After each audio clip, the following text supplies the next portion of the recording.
everyone! Welcome back! Lintek! Ayan. Ayan, kararating lang natin nag-market at nag-grocery guys. Ayan. Wala na laman kasi yung fridge ko. Ayan, yung rep ko. So, ayan guys, hindi ko, nagugulat ako sa, nagulat kasi normal lang naman. Last time kasi na nag-market ako, siguro naabot-abot ako ng almost 100 euro. Pero ang expect ko ngayon, dahil nga tumaas yung mga gasolina, mga ano natin. So, ang nabayaran ko lang sa isda is, nasa 60 euro lang. So, ang mura guys. But anyway, yung mga dito, ipapakita lang natin kung ano yung mga nabili natin. So, meron tayo dito mga fresh Baguio beans. Ayan, shout out kay Kuya Benz Boy. Ayan. Dito, dahil pagka yung Baguio beans ay from Holland, mas mahal siya kaysa yung mga nasa iba, like Belgium beans or Spain or ayan. Ito ay umabot ng 7 euro half pond. So this is 6 euro 1/4. Ayan. So yun ang mahal dito. Kapag bago kasi yung harvest dito ng mga gulay, lalo sariling product ng Netherlands, mahal. So ang talong dito, bumili ako ng talong yung ganito lang kaliliit. Kasi sobra-sobra yung iba kasing talong ang lalaki. Ay, natatakot ako. So, ayan yung mga binili natin. May mga kastanyas sa mushroom. Mahilig kasi ako sa mushroom, guys. Ayan. So, grill ko lang. Nilalagyan ko siya ng olive oil.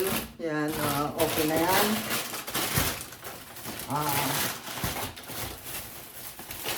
So, meron din tayong swan mushroom. Oyster mushroom. So, yan. Ginagawa ko dito guys, yung laman ng kamote. O laman ng, laman ng kamote. Tsaka Baguio beans. Tsaka yun yung kabote. Mushroom. Ginagawa ko dyan, dinding. Yan. Tapos ito yung tauge. Yan. Siyempre, nahilig tayo sa labanos. Ayan.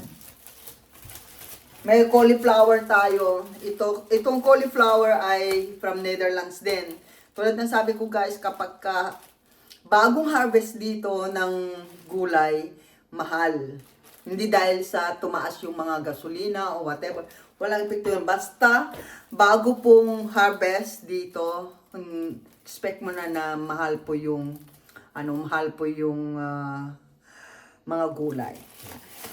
Ito, labanos yan. Mahilig ako sa labanos yung salad. Ayan, nilalagyan ko ng sibuyas, kamatis. Siyempre, may ice cream tayo. Lagyan na natin sa rep, baka matunaw.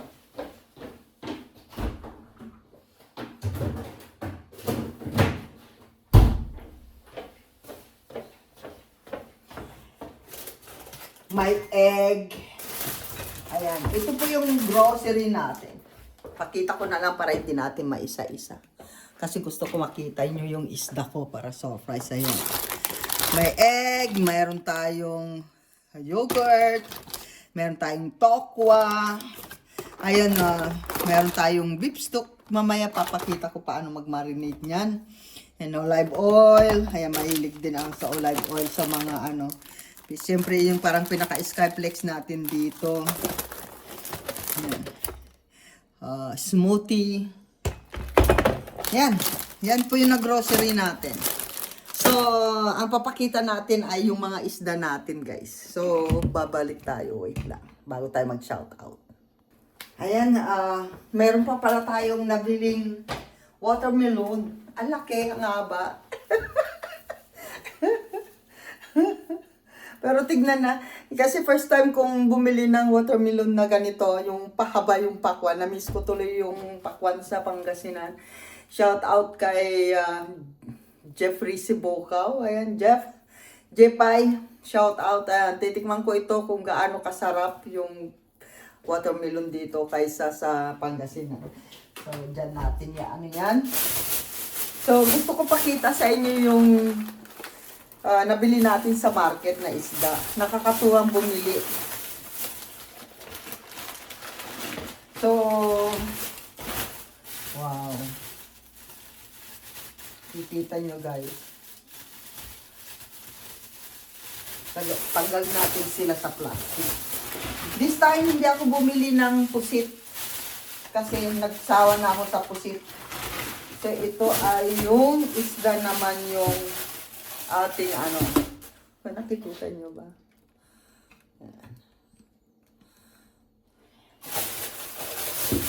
Yan. Nakita nyo guys. Ang laki ng maya-maya. Hindi ko alam kung kasya ito sa kawali ko. Yan. Ang laki niya. Siguro sa Pilipinas to, na mahigit na ito, 1,000 pesos. So, 1,200. Kasi ang laki eh. Kasi di ba yung maya-maya ang mahal sa Pilipinas?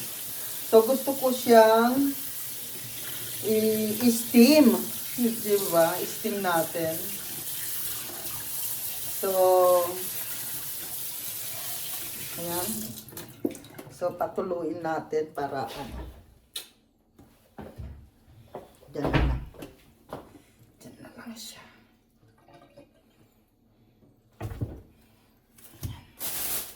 Kasi meron pang iba baka maghalo-halo.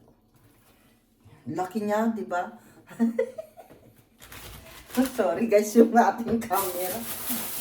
Hindi na tayo marunong mag-video guys. And then ito, yung paborito ko itong ipaksiw. Yung, ayun, dami natin kalat. Yung yung isdang pink. Pink. Red pala, red. Pink pala, pink. Ano ba talaga lintik?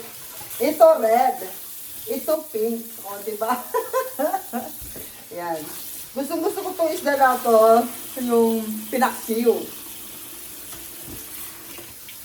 So, malinis na to. Pinalinis na natin sa market kanina. So, ayan. Shout out pala sa buong Team Hintek. Siyempre sa ating mga super chatter, shout out kay Kuya Atawi King, kay Engineer Manny Villar. Thank you so much sa love and support always. Siyempre kay Selfie Official at saka kay Lula Lina. Yan, shout out sa dalawa nato na napakasipag, napakasupport nila sa ating LS Everyday. So, ilagay natin ito sa ibabaw ng papel para matuyo. And then, guys, meron din ako nabiling, hindi ko alam kung anong tawag nyo sa isda na to, pero, alam ko, isda to.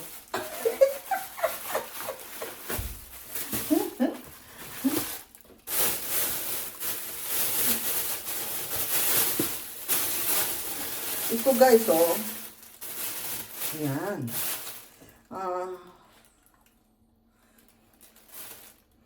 Para siyang tuna. Buslugan. Hindi naman siya buslugan. Tawag nila dito ay bonito. Bonito. Bonito siguro pagka maliit, di ba? Pero, pag lumaki, tuna, di ba?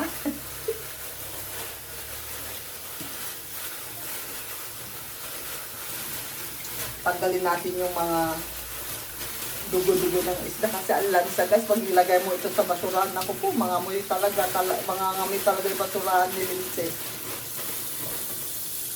Ayan. So, dahil meron tayong kamyas, iluluto ulit natin siya sa kamyas na hindi na natin siya isasaing. diretso na siya ng pinaksyo na ginataan natin na ginataan siya sa kamyas. Kasi maasim yung kamyas. So gagawin ko, kaya ano guys, hindi ko siya pinahiwa-hiwa kasi gusto ko makita nyo gaano siya kalaki. Yan. So, ito, nilagay natin dito ganyan.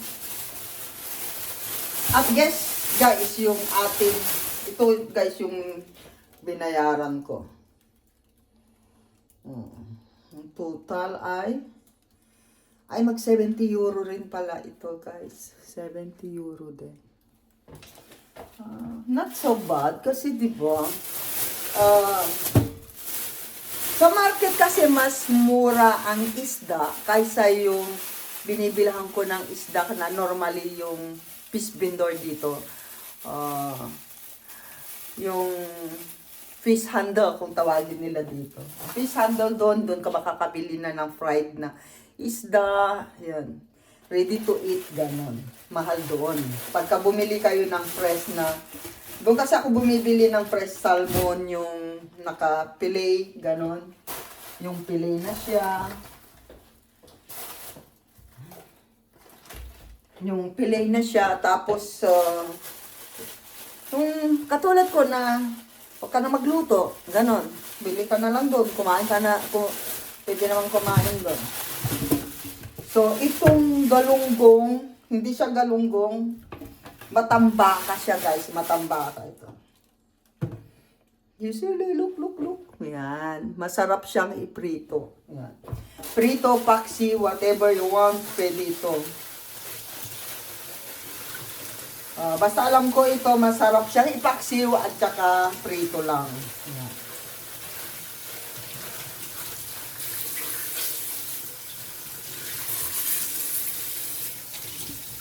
So, ayan guys, yung ating nabili lahat. Ang dami, di ba? Grabe, oh. This is not so bad naman.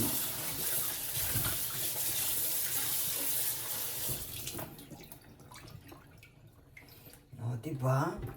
Siguro itong, tong galunggong ko is, naabot ito ng 1.5 kilo siguro to. Kasi ang dami niya.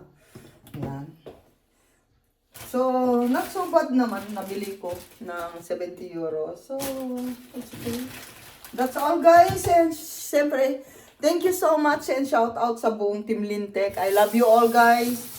And kay Ate Wing shout out. Kay 5-1 shout out. Enjoy. Yan, nandun sila kay Selfview Official today. May 9, nandun silang nagja-jamming kay Self. Kasama siyempre si Kalma Picon, tsaka si Selfview Official, ayan. So, ayan yung ating nabili sa market. Nagtipid tayo. Hindi naman tayo nagtipid. Mas mura kasi doon, tapos maraming choice na isda. Kasi yung sa normal na fish handle dito is, meron silang nakapili. Yung mga normal na Dutch, ganyan na Dutch, kasi ang Dutch, hindi siya kumakain ng may ulo kasi. Yung may mga stinik, hindi, ayaw nila yan. Yung mga filet, yan. Doon kayo makakabili. Kaya pagka doon fish handle, tawag namin dito, is medyo may presyo. So, pero pag pupunta ka ng market, yun ay nanggagaling sa mga, sa mga shape, yung mga barko, yun. Diyan ka na makakabili ng ng salmon, yung mga galing sa dagat talaga, makikita mo na talaga doon, katulad ng maya-maya. Ito, matambaka o galunggong na malaki ang mata. Tapos ito, balaki tawag namin dito eh. Balaki. Yan, baklang bisugo. Ayan. Masarap yan ipaksit. Siyempre yung tuna natin. Ayan. Isang buo, isang malaking maya-maya. Ayan. So, ayan guys. Thank you so much. And God bless us all. Siyempre sa buong Team Lintek, shout out. And thank you so much sa lahat ng support ninyo guys. Walang sawang pagpapasalamat sa ating mga members, super chatter ni Lintek. I love you all at maraming salamat sa suporta ninyo sa bawat premiere. I love you all and see you next video. Mwah!